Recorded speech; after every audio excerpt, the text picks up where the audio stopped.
for lunch, everybody, to the afternoon session of our workshop. We're going to have Alex Frankel, a macroeconomic theorist, talk to us about muddled information. I was particularly excited to see this talk because it actually overlaps quite a bit with some work that we heard earlier in this workshop. And so I'm excited to see this other perspective on that. Great. Thanks so much. So this is joint work with Naveen Kardik at Columbia based on some past work and some work in progress. And as Nicole said, this is going to be pretty tightly connected to yesterday's talk on strategic classification. So I'm really excited to get the input of the computer scientists, the ML people, who that I'm not familiar with. All right. So suppose we have an allocation problem where our goal is to allocate better goods to agents who in some sense or another have what we can call higher types. There's an Amber Alert, but I don't think... That's an Amber Alert.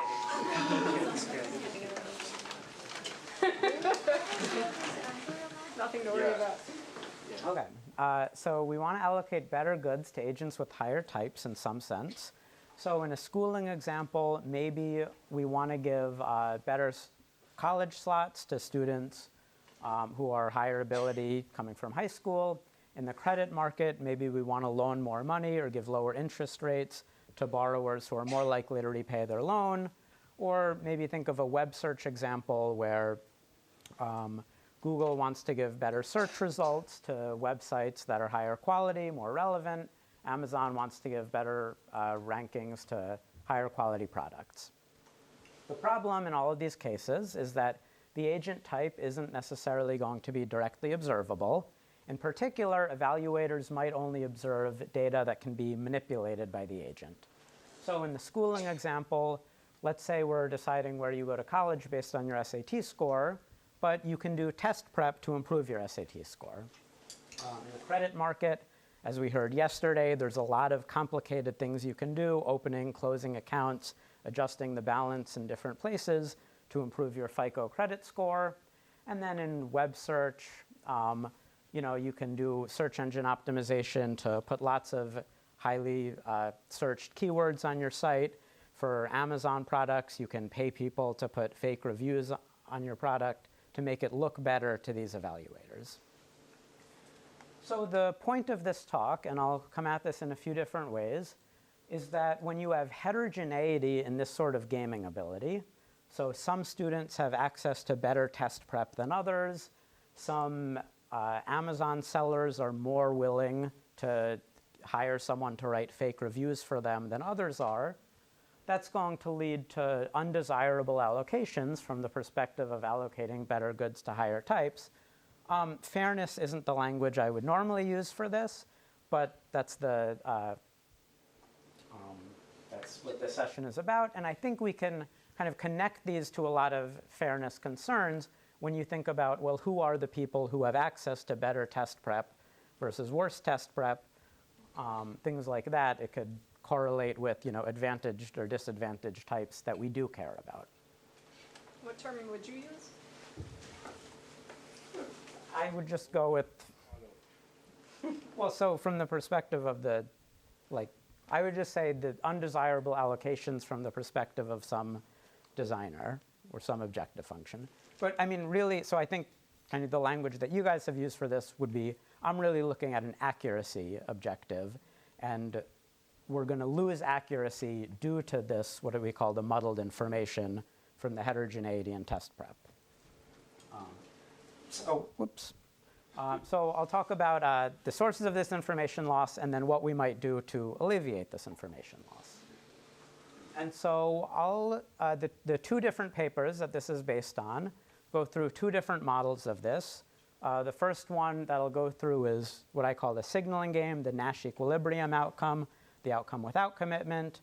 And then, so I'll start with that, and then at the end of the talk, I'll go into the commitment or the Stackelberg problem. So in a signaling game, think about an allocation that's made by a competitive market. So something like colleges observe your SAT score, and there are a lot of colleges competing for students. So when colleges observe your score, they're going to make some inference of the quality of your type based on your SAT score. And then you could think of the allocation as being determined by their belief on your quality given your type. In other words, these competitive pressures are going to lead to an ex post optimal allocation given the available information. Based on whatever we believe, that's going to map to the allocation you get. And so in this setting, we'll be able to look for the equilibrium outcome given the fundamentals, and then ask questions like, what kinds of fundamentals lead to better or worse information? For the commitment problem, think now about a designer with some quote-unquote market power. So Google gets information about the quality of different websites, and nothing says Google has to rank the site that it thinks is the best first. Google could rank things out of order. It could choose to highlight sites according to just whatever its observables are. It can use some other rule. Thinking about the poverty targeting that we heard about earlier today, the government can set rules about if you have these observables, you are eligible for the program or not, you get this payment, and it doesn't necessarily have to be based on what we actually believe about you. We can just commit to these arbitrary rules. And so the question of that is going to be, comparing to the signaling game, the Nash equilibrium outcome, how should we distort these rules to improve outcomes compared to the signaling outcome? So that's the broad outlines. Starting to get into the formal language a little bit, I'm going to suppose that the agent is going to be taking an observable action A with a cost that depends on a two-dimensional type. The two dimensions of the type are going to be the natural action. That's what you do in the absence of incentives. That's what you do before you manipulate. And that's, I'm going to assume, the thing that the designer, the evaluator, cares about. We're trying to match an allocation to your natural action. And I use the letter eta for natural action because it kind of looks like the letter N. The other dimension that we don't care about directly is the gaming ability, gamma. Gamma is a little bit more obvious. And that's going to index your marginal cost of manipulation, essentially. How easy for you is it to move away from the natural action? Or perhaps what are your incentives for moving away from the natural action? So for the schooling example, think about the action as being your SAT score. The natural action is how well you do after completing high school, but before doing SAT prep. And then you might have heterogeneity in gaming ability coming from different students who have more or less money to pay for tutoring. People might have access to different quality test prep material, different information about how to study, or maybe some students care a lot about getting a high score, and so they do a lot of test prep. Other students don't care very much. For the web search example, we talked about Amazon. Maybe there's heterogeneity and just willingness to do shady stuff like paying fake reviewers or making fake websites that link to your own and so forth. All right, so formalizing the signaling game now. We have the agent with this two-dimensional type choosing an action at some cost. And then given the action that we observe, observers can form a belief about your natural action, which I'll call eta hat. That's the expectation of your natural action given the observable A. Agents have a benefit. They have a value in the signaling game that I'll break apart as S times V of eta hat. So S is going to be the stakes parameter, just how important is this allocation decision, how much is at stake. And then the V term says you prefer that the market thinks that you are a higher type. You get a benefit from being thought of as better.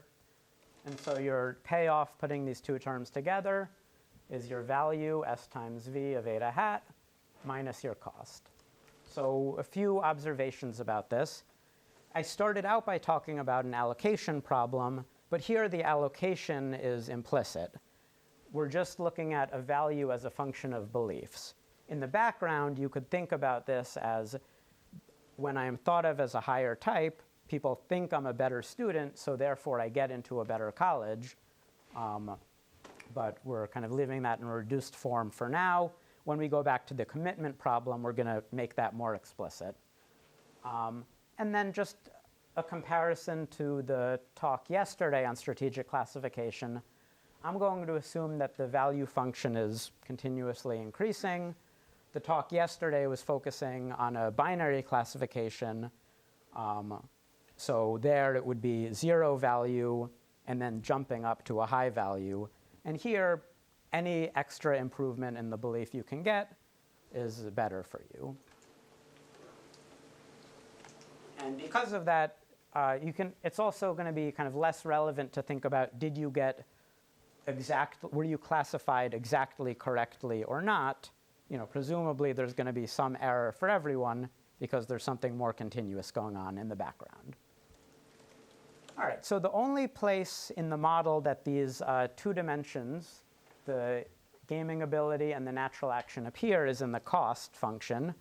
So describing the cost function to you is really the heart of the model. It tells you how these 2 dimensions interact and what they mean. So I'm going to go through this a little bit carefully. First, let's talk about the natural action. So the natural action is going to be your ideal point. It's what you can do at 0 cost. And then just like yesterday, in fact, I'm also going to assume that you can take actions below the natural action for free. It's a property we call free downward deviations. So you're taking the SATs. It's hard to get more questions right. It's easy to get questions wrong that you already know how to answer. It's easy to screw up your search results. It's hard to make them better. And then the costs are differentiable, convex, and higher natural actions correspond to lower marginal costs of increasing your action. So the blue curve is a high natural action, red curve is the costs for low natural action, and the blue curve at every point is flatter than the red curve. That's going to give us single crossing in a signaling game, meaning that higher natural actions indeed correspond to what we would call higher types in a signaling game. All right, so now the gaming ability. Having a higher gaming ability, yep. Can we go back a slide? Is this, like, these functions are related to each other? Or they have the same form of something? I think the simplest way to think about it would be that this is just literally a shift to the right. I'm not assuming that now, but yeah, that's consistent with all of this, is you're just shifting the costs to the right. Higher gaming ability corresponds to, doesn't change your ideal point, but it flattens out your marginal costs. So you can think of it as just multiplicative if you want. Higher gaming ability just shrinks your marginal costs, so shrinks your costs. And then finally, let's put these 2 together. So here's an assumption that connects the natural action and the gaming ability. Suppose we have a pair of cross types. So one type with a higher natural action and lower gaming ability, call that the natural type, and another type with a higher gaming ability and lower natural action, call that the gamer type. And let's look at the ratio of marginal costs for the natural relative to the gamer type. I'm going to assume that this marginal cost ratio is strictly increasing, and it crosses 1 for any pair of cross types. So there's some action where to the left of this action, the blue curve, the natural type, is going to be flatter than the red curve, and then to the right of that, the blue curve is steeper than the red curve. And I call this action at which the types flip, at which the slopes flip, the order reversing action, because if we're thinking about this in the language of a signaling game, the type with the lower marginal costs is the higher type. So to the left of this action, the natural type is the high type. To the right of this, the gamer type is the high type in that sense of marginal costs. All right, so now we have structure on the problem. Just sort of putting everything together in one slide. Higher natural action, you can think of as shifting your curves to the right and therefore reducing them. higher gaming ability, you can think of as flattening things out. And if you want a functional form example, just think about quadratic costs, where your natural action is your ideal point, and then just divide through by the gaming ability. OK, so to complete the definition of the signaling game now, fix a joint distribution over types, and we look for a Bayesian-Nash equilibrium where the market has some belief as a function of your action, and then agents maximize their payoff. That should be S times V minus cost over the choice of action. And so a first preliminary observation to make, and this is really where the free downward deviations is coming in, is that there's actually always a fully pooling equilibrium, meaning an equilibrium in which no information about your type is conveyed. Because there exists some equilibrium where we all just take really low actions, and if you were to ever take a higher action, nobody would infer that you were a higher type, so nobody bothers doing that. So that's not really going to be an interesting equilibrium for us. We're going to be interested in the possibility of more informative equilibria, but it's sort of a warning shot for us that reminds us, look, in signaling games, we generally have many equilibria, and we're going to have to deal with that if we want to say anything. Why does the market believe you're not a higher type if you move up? There exists an equilibrium in which the market does not believe you're a higher type. I'm not saying that's the right equilibrium. I'm not saying it should be the equilibrium we think of as the correct one. It's just it exists as an equilibrium. How does one agent's action affect another agent's utility? It shouldn't. So again, thinking of this as a signaling game, if I change my behavior, if I deviate from the equilibrium to change my behavior, I don't actually get to change the market's belief function. So we could think about different equilibria where agents tend to do this instead of that. But if I personally change my behavior, the market kind of doesn't respond. I see. So it suffices to just think about this as two-player, one the market. It could be two players. It could be a mass of agents on the other side. It's the same game either way. All right. So why do we add in this heterogeneity on the gaming ability? Well, if all agents had the same gaming ability, then we'd also have a perfectly informative separating equilibrium where observers would perfectly learn your type from your action. Now, again, going back to yesterday's talk, this isn't necessarily a good equilibrium from the agent's perspective, because I'm a high type, the market learns that I'm a high type, but in order to learn that, I had to do 8,000 hours of test prep, so I'm not very happy. But from the designer's perspective, or just from the perspective of how much information is gathered by the market, and how good do the allocations match your types, that's sort of a good equilibrium in that sense. So the heterogeneity over the gaming ability is going to be the source of why there may be information loss. All right, so now we can go into the first set of main results, which is that in a variety of ways, having higher stakes in the value function leads to worse information. So Naveen and I formally proved this in 3 different ways. And again, the complication in all of this is there may be a very large equilibrium set. So how do we do comparisons of information when there's multiple equilibria? So we start with the 2x2 model, meaning that the type space is low and high natural action, low and high gaming ability. So put that together, you have 4 types total. Even though there's still a very large number of equilibria potentially in this model, we can get a handle on it. And we can show, in this case, that the set of equilibria at low stakes is more informative than the set of equilibria at high stakes in the sense of the Blackwell weak set order, meaning that for any equilibrium at high stakes we pick out, we can find a more informative equilibrium at low stakes. And for any equilibrium at low stakes, we can find a less informative equilibrium at high stakes. And we actually show this in a perturbational way. We pick an equilibrium at some level of stakes, and we can show that as you continuously raise the stakes, we can continuously distort this equilibrium into a less informative one, and vice versa going the other way. So that's a 2-by-2 model. It's sort of nice to be able to show something very precisely for the model we can actually get our hands on, but we're also, of course, interested in more general distributions and supports. So for the fully general model, we can talk about limiting results. As the stakes get very low, people approximately just take their natural action, and so we get approximately full information. As the stakes get high, we don't actually necessarily approach no information, because if the two dimensions of the type are correlated with each other, we might learn something about your natural action from your gaming ability. So suppose that these two dimensions are positively correlated. Well, at really high stakes, it's the types with the high gaming ability that can take really high actions at the lowest cost.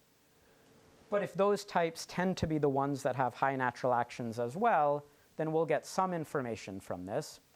But if the types are independent, then you do, in fact, get an uninformative equilibrium.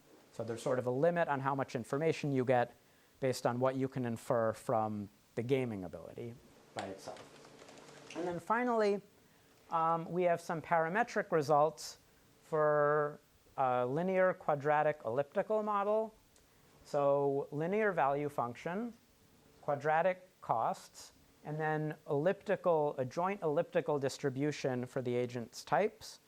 So an elliptical distribution is a generalization of a normal distribution that allows for things like compact support, which is often nice.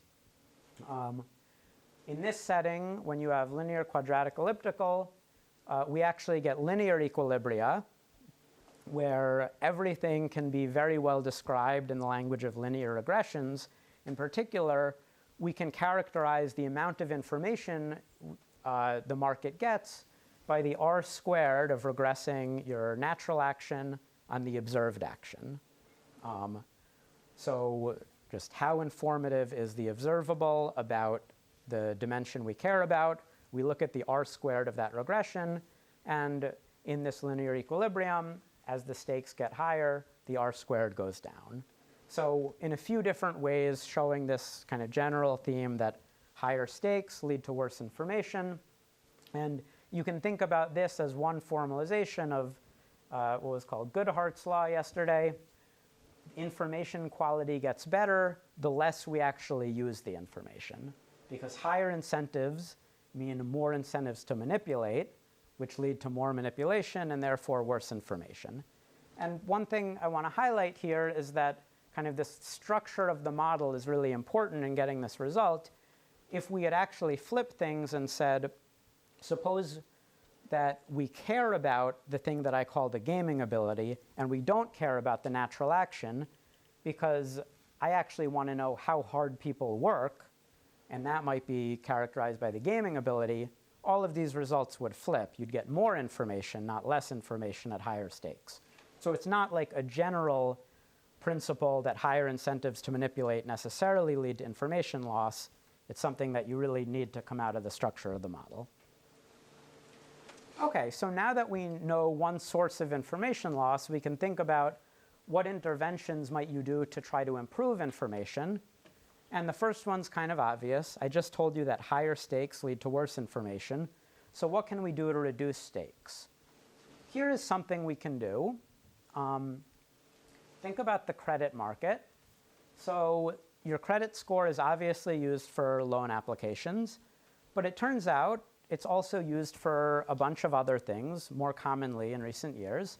So when you apply for certain kinds of jobs, they do a credit check, where the implication or the employer's inference is that if you have a higher credit score, you're probably a more reliable person in general. We can trust you. You'll come into work on time. You won't steal from us. My guess is these things don't really have data behind them, but employers believe it. For insurance markets, they actually have a lot of data behind it. It turns out that in auto insurance, if you have a higher credit score, you are less likely to file an auto insurance claim. I don't think the insurance companies know exactly why this is true, but they don't really care. This is more data they can plug into their underwriting model. And so one way of, sorry. Is that true even conditioned on the amount of crime in your neighborhood? So I believe that, but I believe that like some of that comes from like people with high credit scores living in low crime areas. I don't know the answer to that. Yeah, I think one reason why FICO scores are often used is that you kind of have like, if you try to do your own data analysis, you might get dinged for disparate impact, whatever. And there seems to be like a general acceptance that the FICO score is sort of pre-cleared that passes certain rules. Certainly in lending markets, like if you try to do your own underwriting of lending, like you don't have to worry if you're using the FICO score, and you do have to worry about lawsuits if you're doing something else. But yeah, I don't know the data behind this. And honestly, I'm not sure the insurance companies know, or maybe they intentionally don't know because they're worried what they might find. All right, so here's an intervention. If we pass a law that says you're not allowed to use credit information for insurance or employment, well, you have now lowered the stakes on people trying to raise their credit score, which is going to mean that you're going to improve the information in the credit market. And of course, there are a lot of other people arguing for more explicit fairness-based reasons that maybe we shouldn't be allowed to use credit scores for employment. It's not fair that because you missed a payment on a bill, now you can't get a job. And again, this is sort of a complementary or a separate argument for why this might have some beneficial effects. Another thing you could do to improve information is try to make the mechanism harder to manipulate in some sense. What do I mean by harder to manipulate? Well, in math, I said the agent is maximizing stakes times value minus cost. Mathematically, this is the same as the agent maximizing, let's just divide through by s, value minus cost divided by s. So the stakes s can also be thought as parameterizing manipulation costs. Higher stakes, higher s, uniformly reduces costs of manipulation, making it easier for people to manipulate. So how might we make a mechanism harder to manipulate? One thing we can do is we can base it on different kinds of data. So certain test questions might be easier to study for or harder to study for. If you think about like web search, if you're doing search based on the keywords on a site itself, that's going to be pretty easy to manipulate because I get to choose what words are on my own site. If you're doing something like PageRank or analysis of incoming links, that's going to be harder for me to manipulate because it's based on what other people are saying about me. So that's the one kind of thing that could improve information. Another thing, also referenced yesterday, was that you can obscure the details of the algorithm to make it harder to manipulate. And so very explicitly, Fair Isaac Corporation, which does credit scores, and Google come out and say, we don't want to give too much detail about how these algorithms work because we don't want to make them easier to game. The College Board as well, which runs the SAT test, prior to the 1970s had a policy where they wouldn't reveal old test questions. I think at the time they claimed that you can't study for the SAT. It's a test that is study proof, but maybe just in case we're also not revealing the old test questions. Now, I just said that making a mechanism more obscure, less transparent, could be good for information. But now you have the College Board going in the other way. By the 1980s, they started selling books of old test questions. Today, they now actually don't just release material that you can use for test prep. They actually run their own test prep. So they've partnered with the Khan Academy to have free videos for people to prepare for the SATs. And again, these are free videos. They're not trying to make money off it. So why, if I just said that transparency is bad, why might they now be interested in transparency? Well, here's some background that might explain what's going on. By the mid-'70s or so, Kaplan had started advertising that if you take our test prep classes, you can improve your SAT score by an average of 100 points. And one of the things that Kaplan had done to improve their test prep quality was they would throw parties for students after they take the SATs and then ask the students, do you remember any questions from the test? Can you write them down for us? So at this point, by the 70s, SAT test prep had become a big business. And so you could think that, well, some people effectively already have access to these old test questions. By giving access to everyone, you're really kind of leveling the playing field. And when they started partnering with the Khan Academy, they used that language explicitly. They want to level the playing field by making truly world-class test prep material freely available to all students, where right now the rich students get it and the poor students don't. Let's make it freely available so everyone gets it. And this goes back to the point that information loss is driven by heterogeneity in gaming ability.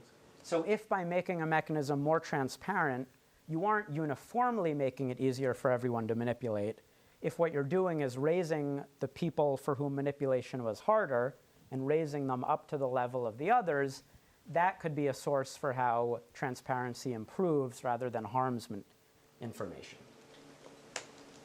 All right, now let's shift gears to the commitment problem.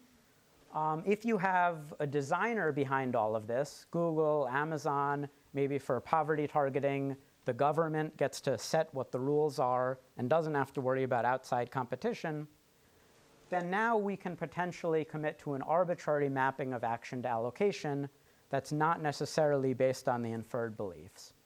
So the question here is, how do we distort the signaling equilibrium to improve information? Again, just to remind ourselves, with the explicit goal of improving accuracy.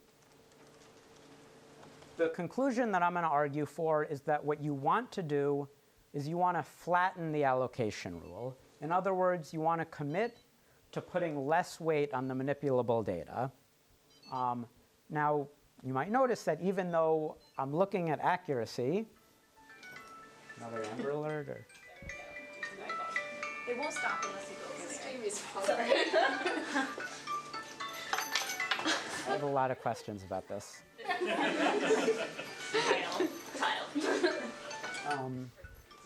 That if we commit to flattening the allocation rule, you're reducing the incentives to manipulate, so that's actually going to help lower signaling costs as well, lowering the burden of what was called the social burden in yesterday's talk. But that's just a side benefit here. I'm kind of focusing on accuracy. All right, so let's go through the model now. And how do I argue for this? What do I mean by this in a formal sense? So now I have to be more explicit about the designer side of the problem, because now the designer is maximizing something. So again, you have agents with this two-dimensional type, natural action gaming ability. And suppose that the designer wants to match the agent's allocation, I'll call it y, to the natural action eta. And let's just give the designer a quadratic loss utility to make things simple. And the designer is going to set an allocation based on an observable x. And I've switched the notation here, but the observable x is exactly just taking the role of the action from the signaling game, but now kind of in more regression-y language. And so a couple big assumptions. First, I'm just going to restrict attention to linear allocation rules. So y of x equals beta times x plus beta naught. And so this beta term is going to describe the level of the incentives, how sensitive the allocation is to the observable. And then the agent is going to choose the observable, her action x, based on her type, and also will adjust it in response to the allocation rule. And I'm going to, again, make a simple assumption on the functional forms. I'm going to suppose that the agent chooses a one-dimensional action x equal to eta plus gamma times beta. So as before, eta is the natural action. That's what I do in the absence of incentives. Beta is the strength of incentives, and then gamma is your gaming ability. So with no incentives, I just take my natural action. Then as either the incentives get higher or as my own gaming ability goes up, I adjust my action further away from my natural action. And this functional form is not arbitrary. This is exactly what we get if we had linear value and quadratic costs. And maybe just let me highlight this again. We're choosing a continuous allocation y, and the agent values being a little bit higher. So there's no step function here. It's sort of harder to think about what it would even mean to flatten a step function, because a step function is very steep, whether it's here or whether it's here. But for a linear policy, it makes a lot of sense to talk about flattening. It's just using a smaller coefficient on that. And if we have time at the end, I have some thoughts on what it might mean to flatten in other kinds of models, but it's all very hand-wavy. All right, so some preliminaries. Suppose that I set some allocation rule with sensitivity beta tilde, and then I gather data on what's the joint distribution in the data between the type that I care about and the agent's action x.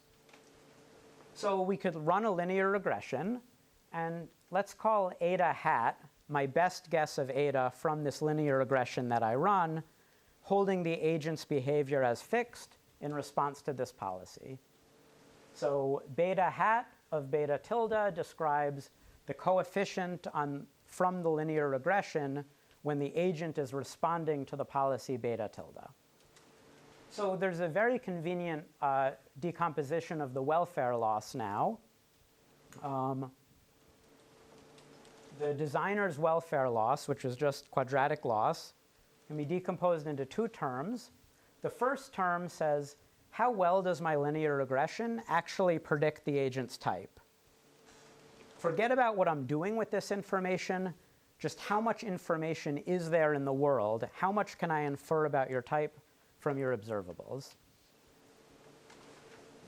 And then separately, what am I doing with this information? Am I giving you the allocation that I think is right, given what I can infer from the data, or am I distorting it away from what I think is right? So we have the information loss of estimation plus the misallocation loss given the estimation. Yep. Do you have to estimate their type with linear regression for this to hold, or could you use anything as long as the allocation is linear? So the linear regression I'm thinking about is regressing their type on the data. So you would need to gather information about their type in order to do this regression. Yeah, and you're saying it has to be a linear regression and not some Oh, I'm not saying it has to be, and I think let's talk later about what else you could do in a nonlinear model. I'm just, for tractability for now, in order to have something to prove, I'm just restricting to linear regression for now. But yeah, let's talk later about that. All right, so this is the designer's best guess of your type, given that you are responding to some fixed policy. And now you could think about the designer's best response. If I thought that the agent's behavior would stay the same, then the policy I should choose is exactly just set the allocation equal to my best guess of your type. The problem is that if I do that, then the agent's behavior is going to change. So here is a graph of beta hat as a function of beta. This is the coefficient in the linear regression. If we had no incentives at all, then we would get a coefficient of 1 in the regression. But the more incentives we give, the higher we make beta, the more agent manipulation we're going to get, which means that the linear regression we run is going to be based on noisier and noisier data. So it's going to have a lower coefficient on x when the agent is manipulating more. And in the welfare loss decomposition, it's going to have a larger information loss of estimation. So as you raise beta, the information loss of estimation goes up. Now, you could think about solving for the fixed point as follows. The fixed point is just going to be the intersection of this decreasing beta hat curve with the beta hat equals beta curve, just the y equals x line. That's going to be the point for which, if I gather data, I best respond to that, gather more data, update my policy, gather more data, best respond, and so forth. If you iterate that forever, then eventually where you land, where you are best responding to the policy that you have in fact set, that's what I call the fixed point policy. That's going to have a coefficient right there. And when we look at this welfare loss decomposition, because I am best responding to what the agent does, there is no misallocation loss given estimation, but there may be a large information loss of estimation. But given the information I have, I am doing exactly the right thing. That's what it means to be the fixed point. The designer is best responding.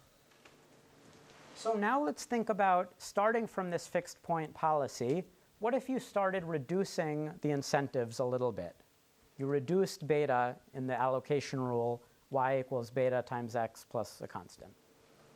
Well, you would get a first order benefit from reducing the information loss of estimation, because the agent is going to be manipulating less in response to weaker incentives, so more informative observables.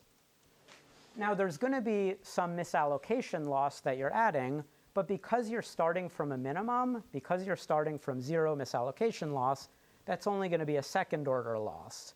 So we could say immediately that there's going to be a first order benefit of reducing beta from the fixed point value.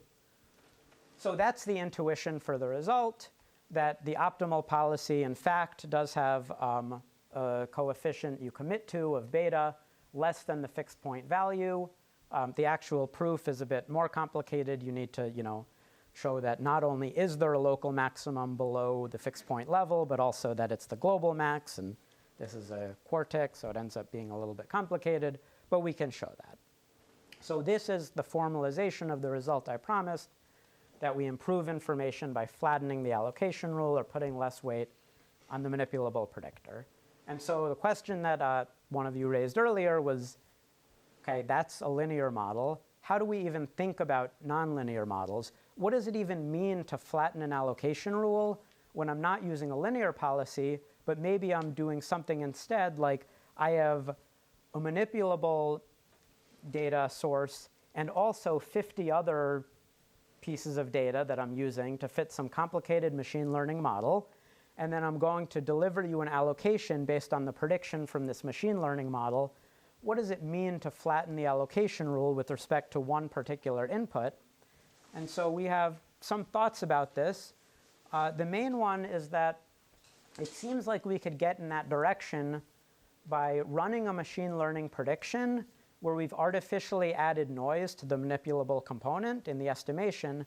That should make the regression or the prediction less sensitive to the value of this component. In a linear regression, you can formalize that. That's just the familiar attenuation bias from simple linear regression, that if you have noisy estimate of an x, you get a lower regression coefficient. And it seems like, I don't know machine learning. Maybe you guys can tell me about the connections here. It seems like the same idea should maybe improve, would be a way of improving information from a manipulable component here. So that's all I have. I'm done.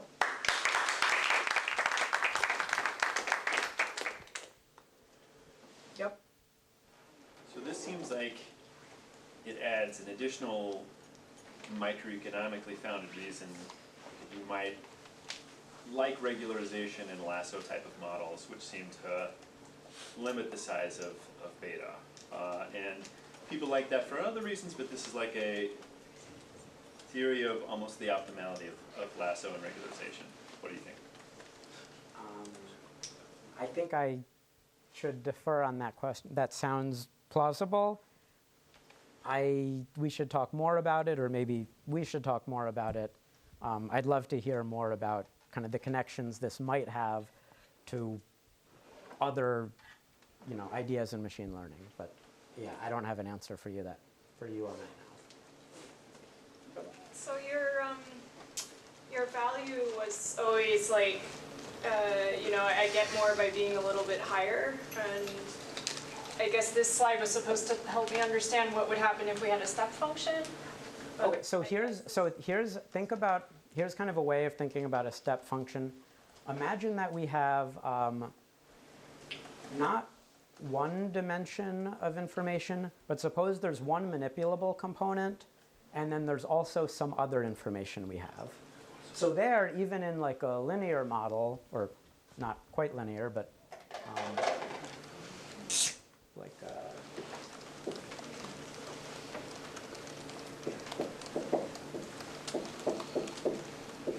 so a step function of something like x1 plus alpha times x2, if this is the manipulable component, you can sort of flatten the allocation with respect to this component by reducing the coefficient alpha, even though you're still using a step function, because it's a smaller coefficient on this relative to the other one. And I think that's essentially what you would get if you estimated with adding noise. Okay, you want to set up?